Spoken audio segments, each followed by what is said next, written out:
오늘 말씀은 누가복음 15장 1에서 10절입니다. 7절을 읽습니다. 내가 너희에게 이르노니 이와 같이 죄인 한 사람이 회개하면 하늘에서는 회개할 것 없는 의인 99으로 말미암아 기뻐하는 것보다 더하리라. 세리와 죄인의 친구 되신 예수님은 그들과 함께 식사함을 마다하지 않습니다. 예수님의 어울림이 율법 지도자들의 눈에 좋아 보일 리가 없었습니다. 훈계하고 정죄하고 필요에 따라 멀리 해야 하는데 예수라는 인물은 도무지 그런 모습을 보이지 않습니다. 예수님은 도대체 왜 죄인들과 어울리는 것일까? 세리와 죄인을 죄인으로 인정하지 않는 것일까? 그는 하나님의 율법을 무시하는 자일까? 아니면 의도적으로 신성을 모독하는 자일까? 율법을 준수하며 하나님께 영광을 표현하고 하나님의 구원을 원하는 자신들이 틀렸다고 생각하는 것일까?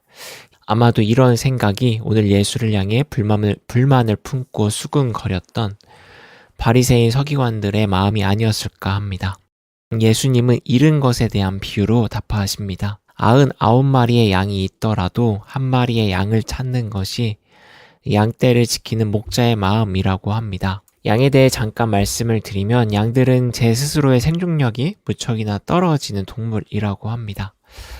우선적으로 그들 주위에 양들을 노리는 포식자, 늑대의 위협이 존재합니다. 늑대는 본능적으로 허기를 쉽게 느낀다고 합니다. 언제나 배고픈 상태인 것이죠. 그래서 인간이 늑대를 볼 때 이 늑대라는 동물은 필요 이상으로 많은 먹잇감을 노리는 것처럼 보인다고도 합니다. 하지만 평소에도 배고픈 상태에 있는 늑대의 특성을 알면 늑대들이 필요 이상의 사냥을 하는 것이 아니라 기회가 생겼을 때 최대한 많이 먹이를 구해 허기짐을 채우려는 시도라는 것을 알 수 있다고 합니다. 아무튼 이러한 늑대에게 무리지어 다니는 양들은 늘 굶주린 자신의 배를 채우기 아주 좋은 사냥감입니다. 그들은 양떼를 지키는 목자의 경계가 느슨해지기를 예의주시하고 있을 것입니다. 그런데 목자의 보호에서 이탈한 양이 있다. 이 늑대에겐 절대 놓칠 수 없는 좋은 기회인 것이죠. 포식자의 위협 말고도 양들은 자기 스스로 생존을 위협하기도 합니다. 양들은 습성상 경사진 비탈로 가거나 강으로 들어가 이 스스로의 목숨을 단축시키는 행동을 한다고 합니다.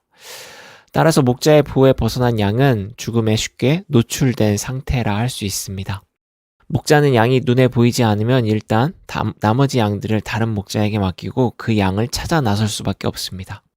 무리에서 이탈한 양은 늑대의 먹잇감이 되거나 다행히 운이 좋아 늑대에게 발견되지 않더라도 이 목숨을 위태롭게 하는 위험한 장소를 제 발로 이동하고 있을지도 모르기 때문입니다. 잃은 양이 있다는 것은 곧 그 양이 죽을 위기에 처했음을 의미하는데 그 양을 찾았다 그러면 이 목자 입장에서는 굉장히 기쁠 수밖에 없겠죠. 예수님이 보시기에 그가 어울렸던 사람들 이와 같았습니다.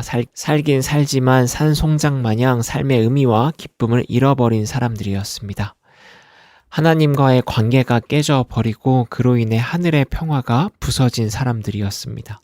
그나마 종교 지도자는 율법을 통해 하나님께 다가갈 기회가 많은데 이 죄인이라 불렸던 이들에게는 정죄에만 있을 뿐입니다. 하늘로부터 오는 기쁨을 완전히 잃어버린 이들도 하나님의 자녀입니다. 이들을 버릴 수 없습니다. 누군가는 살려야 합니다. 망가진 주의 마음을 회복시키고 깨져버린 평화를 다시 소생시킬 구원자가 필요합니다. 하나님 나라를 함께 이야기하고 하나님의 마음을 알려주어 여전히 그들도 하나님의 자녀라고 하나님 나라를 살아갈 수 있는 존재라고 목자 되신 하나님이 지키는 귀한 양들이라고 누군가는 알려주어야 합니다. 그 역할을 바로 예수님이 하셨습니다. 예수님은 또 말씀하십니다. 10드라크마가 있는 사람이 한 드라크마를 잃어버리면 그 한 드라크마를 찾기 위해 집안을 샅샅이 뒤지지 않겠느냐 말입니다. 율법 지도자들이 죄인이라고 부르는 사람들, 그들 역시 하나님 앞에서 모두 가치 있는 자들입니다. 물건이 아니기에 가치가 바뀔 수 없고 등급을 나눌 수도 없습니다. 이 땅에 살아가는 모든 것은 하나님의 동등한 사랑으로 창조되었기 때문에 가치 있는 존재입니다. 그런 사람들이 제 스스로 그 가치를 망각하고 자신의 가치가 사라진 것 마냥 살아간다면 그렇지 않다고 당신의 가치를 알아야 한다고 말해주고 깨닫게 해주는 누군가가 있어야 하지 않겠습니까? 예수님의 어울림은 바로 그 가치를 기억하게 하였습니다. 예수님 시대에 주가 찾아 나섰던 잃어버린 귀한 것은 오늘도 존재합니다. 굶주림의 먹잇감을 찾아 나서는 늑대 마냥 우리의 평화를 깨트리는 포식자들이 우리 주변에 많이 있기 때문입니다. 그것은 버릇처럼 나누기 좋아하는 우리의 세상이 만들어 놓은 기준이 될 수도 있고 효율적이고 생산적인 인간을 우대하는 시대의 풍조일 수도 있습니다. 또 양이 스스로 목숨을 단축하는 행동을 하듯이 자신도 알지 못하는 사이 어리석은 행동을 벌이며 하나님으로부터 멀리 달아나고 있는 안타까운 삶일지도 모르겠습니다. 강팍하고 냉혹한 시대에 마음의 그늘이 깊게 드리운 사람, 하나님에게서 점점 멀어지는 사람, 이 모두 우리 시대의 잃은 양, 잃은 드라크마입니다. 하지만 오늘 성경은 예수님이 잃어버린 자들을 회복시키려는 그 수고를 마다하지 않음을 보여줍니다. 그것이 주님에게 수고로움이 아닌 더할 나위 없는 기쁨이기 때문입니다. 잃은 자를 향한 주의 사랑을 잃은 순간에 찾아오는 주의 은혜를 기억하는 우리 되기를 소망합니다.